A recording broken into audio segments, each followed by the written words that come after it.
baru nikah 2 tahun dan kita memang menunda punya anak selama 2 tahun.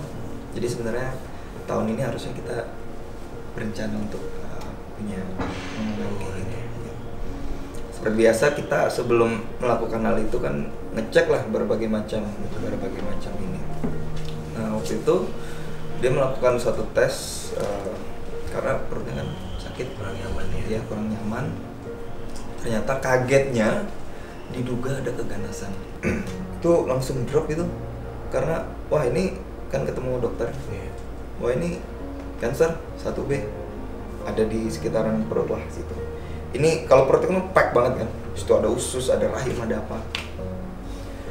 Ini udah punya anak belum katanya? Belum. Itu di depan Clarence. Ini kayaknya udah nggak bisa punya anak nih. Ini harus diangkat gitu. Itu langsung drop banget. Langsung kayak hah? Gimana bentar tahan dulu kayak gitu. Ya ini cancer. Artinya ada berbagai macam tindakan, operasi, radiasi, atau kemoterapi. Terserah kalau mau aman ya semuanya.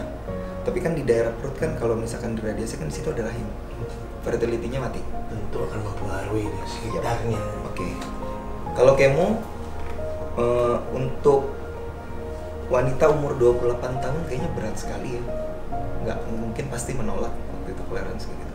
Dan satu-satunya cara adalah operasi. Dan masih bisa operasi stadium 1B. Cuman kayaknya dokter yang di waktu itu tidak menyanggupi untuk operasi ini karena operasinya cukup sulit. Risikonya adalah tidak bisa punya anak. Ya, second opinion dulu ya. Langsung lari ke mobil, langsung nelfon saya. Ini saya belum pernah share ini. Sayang kamu nikah aja sama yang lain, aku nggak bisa kasih mama cucu. Akhirnya kita ketemu dokternya, tapi waktu itu waktu praktek di Bekasi kita samperin lah tempatnya dan dia melihat, oke, ini bisa dilakukan operasi tanpa harus kemoterapi dan radiasi. Jadi itu perjalanan kita gini, kayak roller coaster gitu. Drop, tiba-tiba ketemu dokter, ada harapan lagi. Udah, start kita operasi pertama di awal April. Itu operasinya berjalan sekitar 6 jam. Nangis gitu. Kenapa saya? Iya dok, aku nggak bisa sembuh ya. Gitu. Dokter bilang nggak signifikan. Ya kita aku sama kakaknya Clarence. Urusan ini kan kita masih setengah jalan, kayak gitu. Kita belum selesai nih perjuangan kayak gitu. Terutama kamu harus bilang, ayo kita sama-sama. Dokter juga lagi mikirin solusinya apa.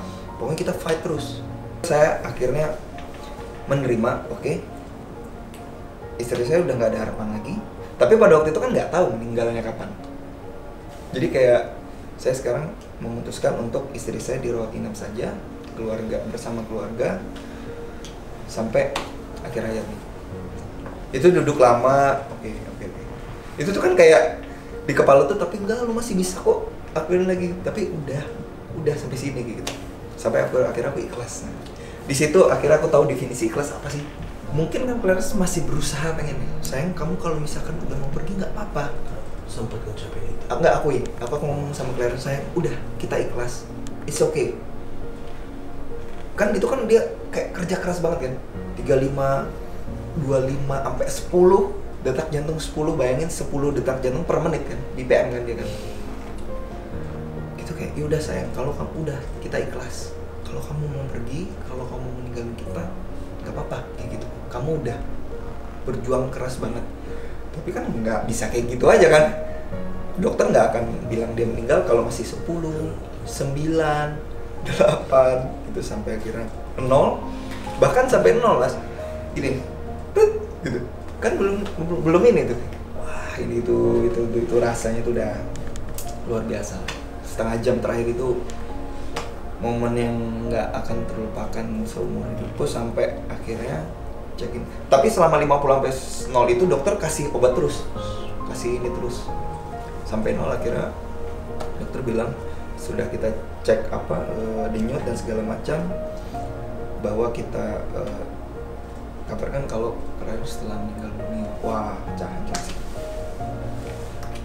Kayak nonton film in real life tapi luar biasa. Dia alami sendiri akhirnya. Sampai nafas terakhir itu Aku ingat kok, aku ingat betul nafas terakhir. Karena aku nggak mengalihkan perhatian aku sama Clarence. Yang lain lagi nangis. Aku ngeliat betul muka dia sampai nafas terakhir. Aku tungguin terus. Sebenarnya gini, dia tuh banyak punya mimpi. Umroh satu, itu dari maminya dulu, almarhum maminya kan pengen kita umroh bareng. Umroh. Kan nikah 2 tahun ya, mimpinya banyak banget ya. Apa mimpinya?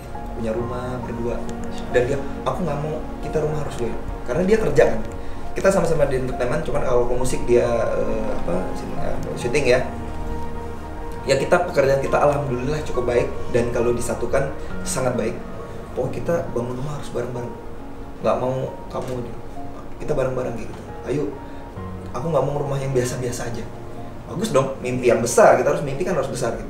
Kita pokoknya rumah nanti tanahnya minimal segini, kamu harus ada studio, aku ada ruangan buat mini studio kita buat syuting, karena dia juga suka endorse gitu kan.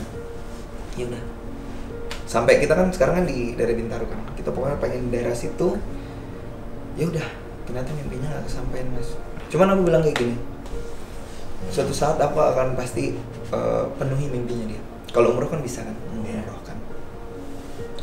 Pun nanti rumah juga ada beberapa peninggalan Clarence yang ya ini sama keluarga kemarin diskusikan. Aku bilang apapun yang nanti sama aku akan larikan itu ke tanah dimana nanti aku tinggal di situ. Clarence pasti senang bahwa aku sama gini, ya sama siapapun nanti aku mas, di situ ada Clarence. Sebagai seorang suami mungkin 2 tahun ini aku ngerasa aku belum bisa ngasih maksimal yang dia inginkan mas, kayak gitu. Banyak lah yang dia inginkan. Aku tuh apa ya, pengen jadi ini aku suami pertama dia istri pertama aku. Aku pengen ngasih dia yang terbaik gitu. Ngasih terbaik ini dalam artian apa ya, gak cuman kayak ngasih rumah, ngasih mobil impian, sama bukan cuma material, tapi ngasih semuanya, tapi termasuk material gitu. Ya aku nggak mau bilang Clarence dia tuh apa demand material nggak, tapi makanya ini kan personal ya. Aku sebagai suami juga mau ngasih dong yang terbaik kayak gitu. Aku harus kerja, harus ini. Aku nggak bisa sampai sekarang tuh belum bisa kasih itu. Cuman mudahan selama kamu gak sakit itu aku udah kasih yang terbaik gitu. Kalau bisa ngomong sekarang dia ngeliat kayak gitu. Yang aku pengen ngomong ini, maksudnya saya dari awal sampai kamu meninggal aku udah kasih yang terbaik sebenarnya. Ya, itu udah yang aku bisa kasih yang terbaik. Aku sayang banget sama kamu. Udah cukup. Ini udah punya anak belum katanya? Belum. Itu di depan Clarence. Ini kayaknya udah nggak bisa punya anak nih. Ini harus diangkat gitu. Itu langsung drop banget. Menyelesaikan opinion dulu ya pada saat itu. Clarence langsung lari ke mobil, langsung nelpon saya. Ini saya belum pernah share ini. Sayang kamu nikah aja sama yang lain, aku nggak bisa kasih mama cucu.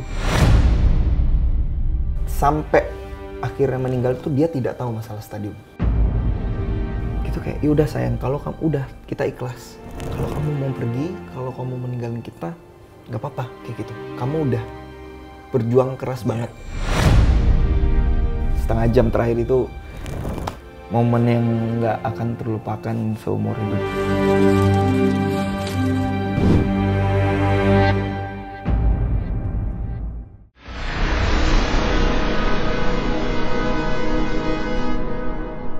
Jadi jangan lupa untuk subscribe Cumi Cumi.